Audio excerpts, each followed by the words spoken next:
y'all doing today? Congratulations on retirement. I know I'm learning. There's a lot that comes with what you've done for the years, and congratulations. It's not an easy task, but there's definitely a lot of blessings that come with it, right?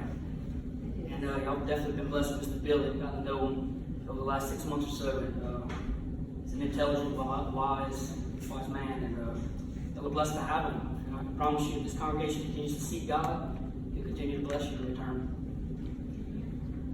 Today I do want to talk about humbling ourselves before the Lord. I can remember actually a conversation with Dad about a year ago, and I told him that I pray every day for him to stay humble and continue the fire to seek God. And he said, don't pray for me to be humbled. I said, no, I'm praying for you to stay humble so that you don't have to be humbled. Remember that? Yeah, I remember. Thank you, Lord. Lord, thank you for this day.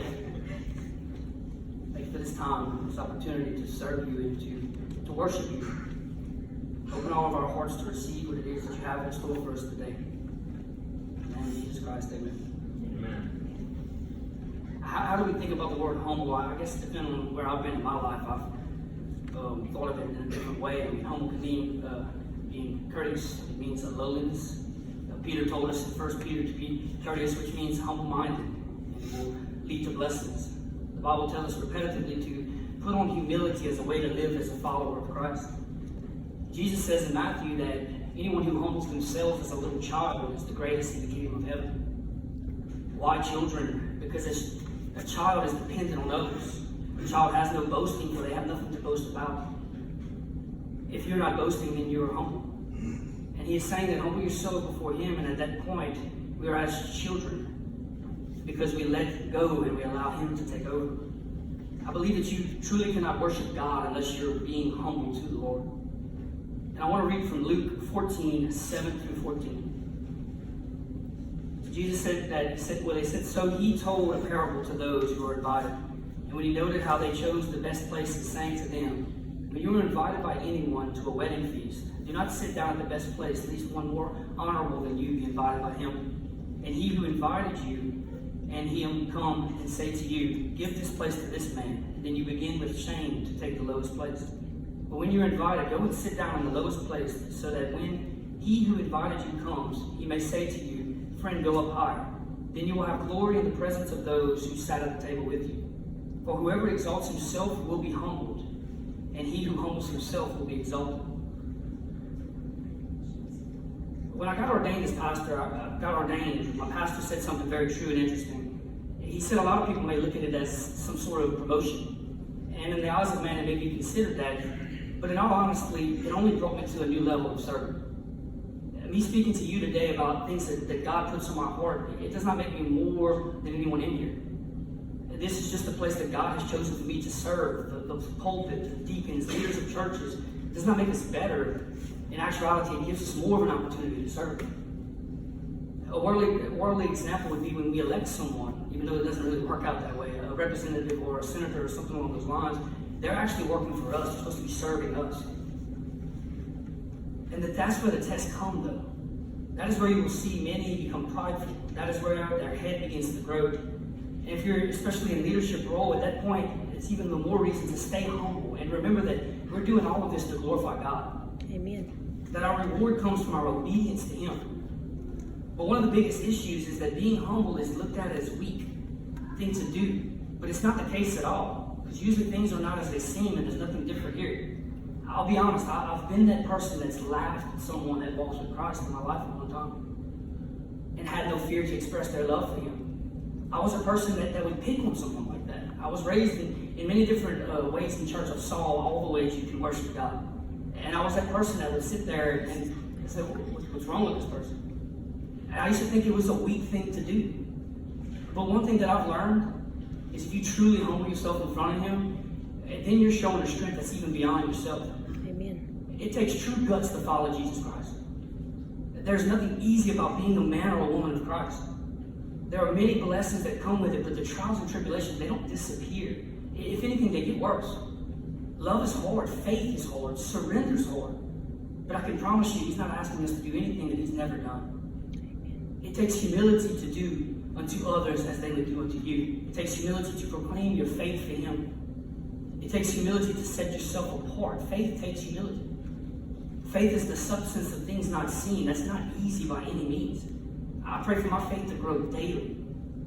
The Bible even tells us that without faith it is impossible to please Him. Impossible to please Him. He wants us at a state of humility so that we can trust in Him, and that's called faith. Our faith is measured in our ability to trust Him and let go of our own worries. To let pride not lead us, because pride is trying to do it ourselves. Being humble is not an easy task. Being free of our own pride is not necessarily a desirable thing. Pride is something we hide behind. Pride is something that we use to defer us from the very things that we may be afraid of. Pride is a tool that mankind will use for someone to respect you. Being puffed up is what the Bible calls it. The Bible also tells us that pride is the beginning of destruction. It leads to shame. And it also says that God resists the proud, but He gives grace to the humble. And I know that I want all the grace that I can get. Unmerited favor. There's a fine line between the two, humility and pride. And as there are in many other things. And I think Samson's a good example of that. It's a man that let pride kind of get in his way. He had an incredible talent given to him from God. No one was strong as he was.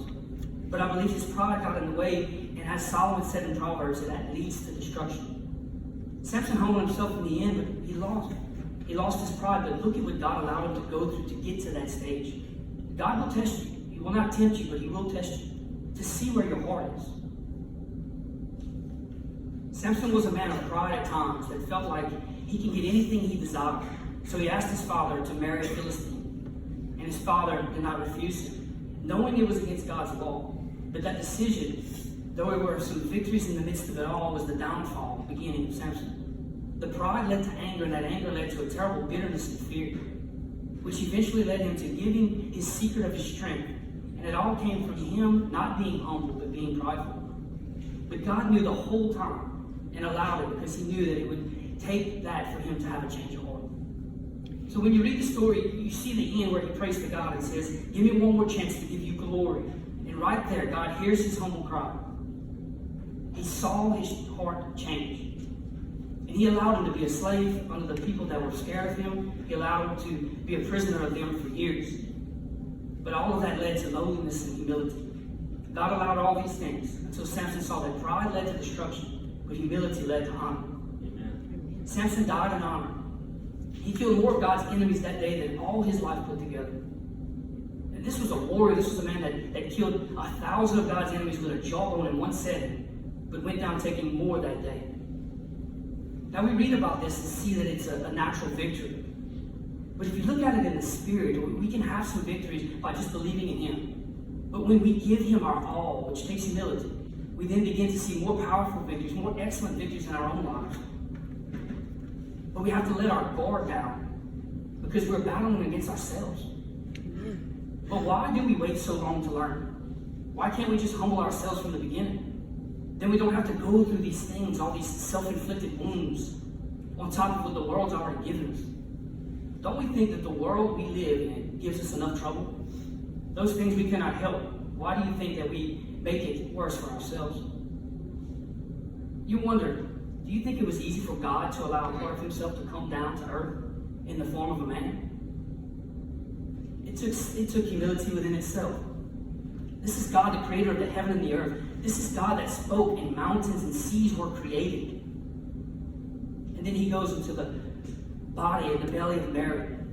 For Jesus even said that it is better for you and I, for me to go, because He only, beware at this time, that the Helper will come and He will change that, because He'll have the ability to be us in all at the same time. But He had to go and choose to endure the cross for this to happen. Wouldn't it have been easier for Him to sit back and watch us destroy ourselves? But that's not the God that we know. That's not the God that loves us. But God humbled Himself to become man, to endure pain and suffering, not for Himself, but for you and I, so that we can be forgiven.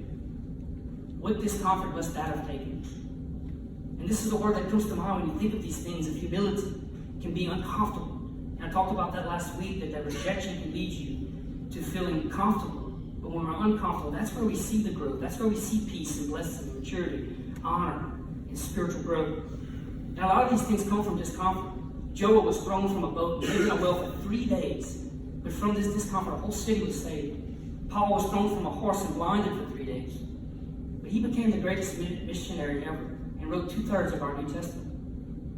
Well, this took something big for their heart to change. And I remember something that took really big for me for my heart to change.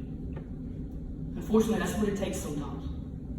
I was a father of 3. I had many failed relationships, several rock bottoms, all big moments, all character changes, but none of them were the smoking gun for me, not yet. But when my mom died, that is when my big change happened. Before that, I was living for Him. I was growing spiritually, but that was that straw, that last straw for me. Before that, many things had happened to me, but this was different in so many fronts. The discomfort I felt, the days after seeing and being around hundreds of people, even though I enjoyed the fellowship and the stories, there was not much time to really mourn her loss. Trying to be who I needed to be for who she was. It was a discomfortable situation. It was hard to understand. It's not to mention that her loss in general, her absence was felt immediately. And at that moment, I questioned God. I asked Him. I had a moment. I said, Lord, why this? I'm starting to follow you and this happens. But then I began to notice that through all of this pain and all this stuff, this peace came about me. Out of all that, God began to take a new humble state and mold me into who He wanted me to be, the man I am today. Amen. This is the man I became, and it came through the most uncomfortable situation that I had ever been in. Through my worst moment came my biggest victory. Only God can do that. Amen. Pride lost that day in me, and at that moment something was changed in me in a way that I will never be the same again. Guilt and pain turned into fire and inspiration. And I'm not saying that death and only big moments will happen or nothing will happen in your life. This is my story. This is how things happen for me. This is what pushed me to humble myself before the Lord. Because I learned that if I have never forgot Him, for as long when this happened, I would have been better equipped to handle it. That we must humble so that when things happen, that we'll have more control through it because He will be allowing it and knowing that He'll allow it for a reason. See, He wants us to be humble so that He can make us in the way that He needs us. We are all mostly using the skills that He has to some degree, but until we give it to Him, He can't magnify it. But when we do, then that light of Christ, that's when the light can begin to shine through us. The result of humility is blessing, honor, and forgiveness. But it's hard. No one ever promised an easy road in life. No one ever said life would bring joy all the days. I've lived both lives. I've seen the outcomes and the things that come from pride, and I've seen the outcomes and things that come from humility. And both were not easy. Both had their trials, but only one led to peace. Only one allows me to give it to Him and move past it. Because pride equals a slippery slope, but humbling myself before the Lord, that has given me freedom through the power of Jesus Christ. And I want to end with a scripture, Peter 5:6. It says, "Therefore humble yourselves under the mighty hand of God, that He may exalt you in due time, casting all your care upon Him, for He cares for you." All we have to do is just humble ourselves under the mighty hand of God, and He will exalt us in due time. And it doesn't say cast one care, cast a few cares. It says cast all your cares upon Him because He cares for you. I was always afraid to do that. There was a fear in me, and I didn't understand how people can do it. Until I did it, until I really gave it a chance. I said, Lord, here I am. Now when trials come, they pass, and there's a peace upon me. Because the Lord is in control, and I'm not in control of myself anymore. Let's pray. Well, let this word speak to us today, that we can grow spiritually from it. We can go on through this day, through this week, through this month, Lord, that we don't just come here and leave it all here, that we bring it home with us. We learn to have humility in your name, to trust in you, to allow you to be in control. To put aside the thought process of I got this, and just know that you got us, and you love us, and you never leave or forsake us. In the name of Jesus, amen. Amen.